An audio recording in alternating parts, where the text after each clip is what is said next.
Salut, ravi de vous retrouver pour votre nouvelle série sur BFM Lyon consacrée à la Via Rona.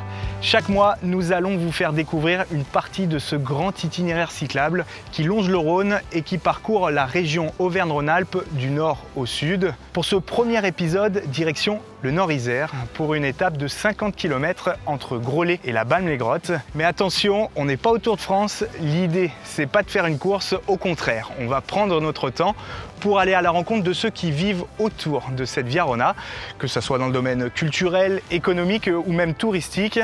On a d'ailleurs un premier rendez-vous avec Nathalie et Didier, on les rejoint tout de suite.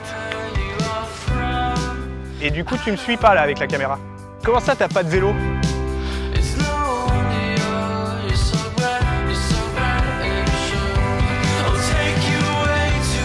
Bonjour Didier. Bonjour Guillaume. Merci de nous accueillir. Alors nous sommes où ici ? À la ferme du Naret à Luis, dans l'Ain. C'est quoi comme type de ferme ici ? Une ferme pédagogique avec des chèvres, des vaches, où on travaille essentiellement au plus proche de la nature, aussi bien que les animaux que l'environnement. Le temps que je pose le vélo et vous nous faites faire la visite ? Ok, pas de souci. Eh ben, à tout de suite. À tout de suite. Je vais me garer un peu là-bas entre la chèvre et le dindon.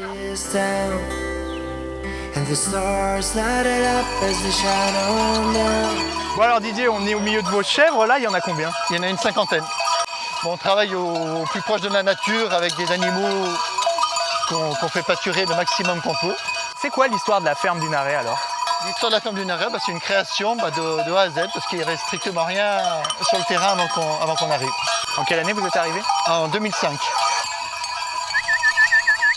Elle s'organise comment vos journées ? J'imagine que c'est très chargé ?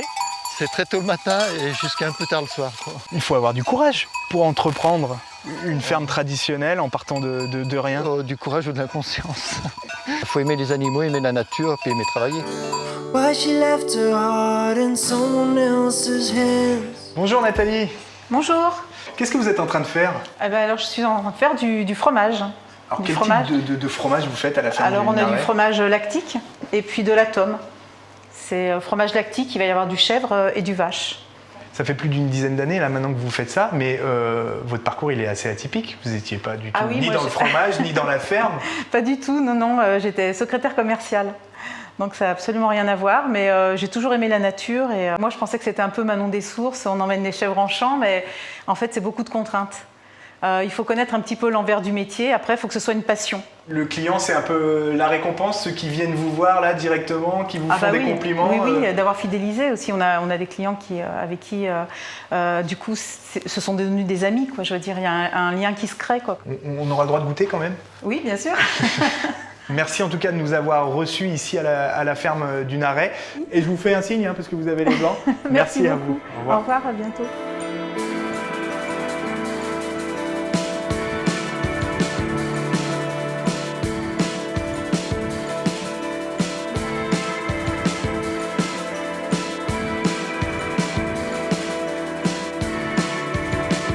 Cette balade sur la Via Rona, c'est aussi l'occasion de vous faire découvrir les richesses touristiques de notre région.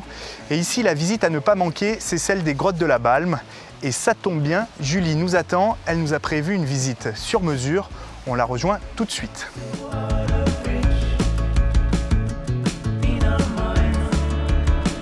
Bonjour Julie. Bonjour. Merci de nous recevoir ici dans les grottes pour une visite privée puisque aujourd'hui le site est fermé au public. Oui, aujourd'hui il n'y aura que nous dans la grotte. Bon alors qu'est-ce qu'il y a de remarquable dans ces grottes de la Balme ? Alors ce qui est intéressant ici, c'est vraiment la diversité des salles. On a vraiment plusieurs galeries qui ne se ressemblent pas du tout et qui ont chacun leur particularité finalement. Et puis l'emblème des grottes, c'est la chauve-souris ? Oui. Est-ce qu'on va aller voir les chauves-souris ? Alors on n'est pas vraiment à la bonne saison, puisque là en hiver elles vont entièrement hiberner. Donc elles vont vraiment se cacher dans les grottes, les petites fissures, les petits trous. On ne va pas les voir voler aujourd'hui.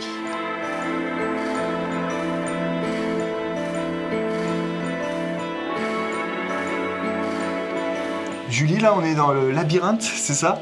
Oui, l'un des deux labyrinthes de la grotte. Alors, c'est quoi un labyrinthe dans une grotte ? Alors dans une grotte, en fait, c'est simplement des passages étroits, tortueux aussi. Et c'est le labyrinthe François Ier, ici. C'est ça. Pour quelle raison ? Alors François Ier, il est venu, pas dans le labyrinthe probablement, mais dans la grotte. Il s'est arrêté dans la petite chapelle à l'entrée.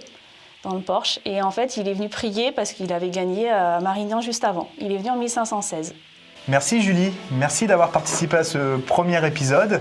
On se quitte sur les derniers conseils pour profiter au mieux de cette étape de la Via Rona et on se retrouve le mois prochain sur BFM Lyon. Sur votre chemin, faites une pause à Brangue où vous pourrez vous recueillir sur la tombe du célèbre poète Paul Claudel. Il passa les dernières années de sa vie dans le château du village. Quelques kilomètres plus loin, visitez Morestel et sa vieille ville. Vous pourrez y croiser Didier et Nathalie qui vendent leur fromage sur le marché. Bonne balade! Come a little closer. Here's some disclosure.